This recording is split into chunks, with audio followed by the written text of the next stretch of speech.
Bismillahirrahmanirrahim. Assalamualaikum warahmatullahi wabarakatuh. Perkenalkan, nama saya Andi Arhan, NIM 19961411027, dari kelas B angkatan 2019, program studi Ekonomi Pembangunan. Berdasarkan arahan atau tugas ujian akhir semester untuk mata kuliah Ekonomi Mikro 2 yang diampu oleh Pak Jamil SE MSI, yaitu ditugaskan untuk membuat resum topiknya itu dari ujian tengah semester sampai ujian akhir semester. Nah, topik ini kita pilih saja yang mana dibuatkan resumnya dalam bentuk video. Nah, yang tertarik saya ingin bahas di sini adalah materi pertama, topik pertama, yaitu pasar menentukan pendapatan. Berdasarkan judulnya ini cukup menarik untuk dijelaskan bahwa salah satu aspek yang menentukan pendapatan itu adalah pasar. Nah, pasar menentukan pendapatan itu dibagi menjadi dua aspek. Yang pertama itu pendapatan dan kekayaan, yang kedua penetapan harga input dan produktivitas marginal. Nah, berbicara pendapatan itu adalah penghasilan upah gaji tenaga kerja, baik itu dari faktor produksi, gaji tenaga kerja, sewa, laba usaha, dan lain-lain. Nah, kekayaan ini dan pendapatan ini tidak jauh atau sama-sama berhubungan, tidak terlepas. Ketika orang memiliki kekayaan, pasti memiliki yang namanya pendapatan.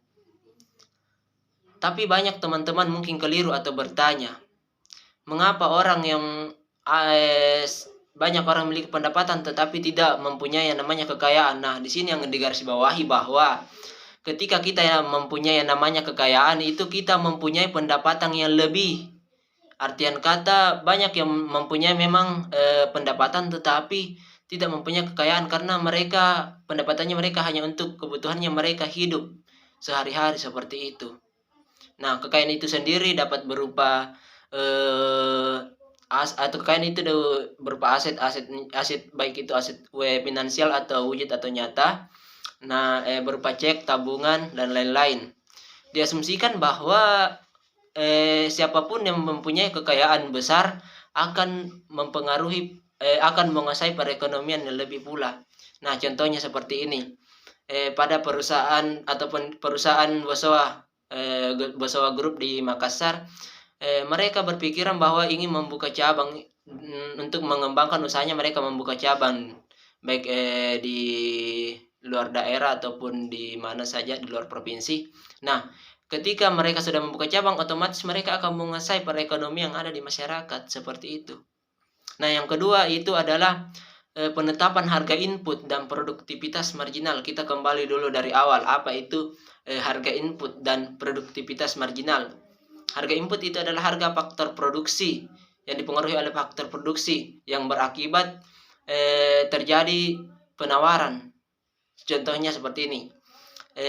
Penawaran tahu dan tempe. Harga inputnya di sini yang dipengaruhi itu adalah harga bahan bakunya, yaitu kedelai misalkan. Seperti itu. Nah, produktivitas marginal itu merujuk pada output tambahan dihasilkan kepada perusahaan menggunakan satu unit tambahan yang dihasilkan ketika perusahaan menggunakan satu unit input tambahan dengan asumsi input lain konstan. Istilah lain produk marginal adalah pengembalian marginal atau marginal return. Nah, penetapan harga input dan produktivitas marginal ini ada teori distribusi dan produk hasil marginal dibagi menjadi dua. Yang pertama itu permintaan faktor produksi untuk maksimasi profit. Permintaan input hanya dilakukan jika memberikan keuntungan pada usaha. 1 tambah 1 tinggi produktivitas, tambah 1 rendahnya produktivitas. Nah, di sini diupayakan bagaimana biaya yang dikeluarkan itu kecil. Yang kedua itu adalah produk marginal dan permintaan untuk faktor-faktor produksi. Di sini yang dimaksud adalah penggantian input lebih mahal dengan input yang lebih rendah, seperti itu, atau lebih murah. Nah, penjelasan yang kedua adalah distribusi pendapatan nasional. Nah, di sini yang pendapatan nasional antara kaya dan miskin. Nah, si kaya di sini dapat berdasarkan tabel saya lihat bahwa si kaya itu penghasilan properti, kalau miskin itu penghasilan dari gaji. Nah, yang membedakan kita ini sebagai orang Indonesia dengan orang luar atau orang contohnya di Amerika Serikat. Nah, di orang Indonesia kita ini kebanyakan atau secara umum itu berasal dari penghasilan dari gaji.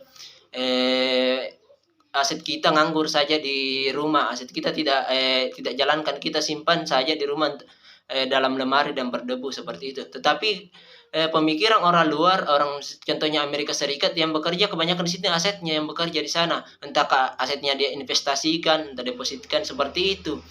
Jadi dia kebanyakan itu dari misalkan juga kebanyakan dari sewa properti seperti itu. Mungkin ada di Indonesia tapi tidak banyak. Nah, materi terakhir di sini adalah invisible hand. Invisible hand di sini adalah dibagi ada kesimpulannya. Yang pertama, keajaiban pasar. Keajaiban pasar adalah efisiensi bersama deregulasi, privalisasi dan pengurangan rintangan perdagangan. Apakah binatang dalam hutang mendapatkan makanan yang adil? Tentu tidak. Mereka punya hukum sendiri. Begitu juga dengan pasar. Tidak ada invisible hand yang menjamin bahwa ekonomi laissez-faire akan menghasilkan distribusi pendapatan yang adil dan wajar. Jadi dapat disimpulkan bahwa dari pasar menentukan pendapatan ini saya menyimpulkan bahwa di era globalisasi sekarang ini 4.0, saya asumsikan bahwa orang kaya semakin kaya, orang miskin semakin sengsara. Artinya siapapun yang mempunyai kekayaan yang lebih besar, mereka akan menguasai perekonomian, menguasai pasar seperti itu. Nah, orang miskin di sini adalah dimaksud di sini dia akan masuk di sini di rantai setan kemiskinan. Bagaimana cara dikeluar dari rantai kemiskinan ini? Dengan situ salah satu objeknya adalah dengan menguasai pasar seperti itu. Lebih dan kurangnya mohon dimaafkan. Wabillahi taufiq wal hidayah. Wassalamualaikum warahmatullahi wabarakatuh. Sekian dan terima kasih banyak.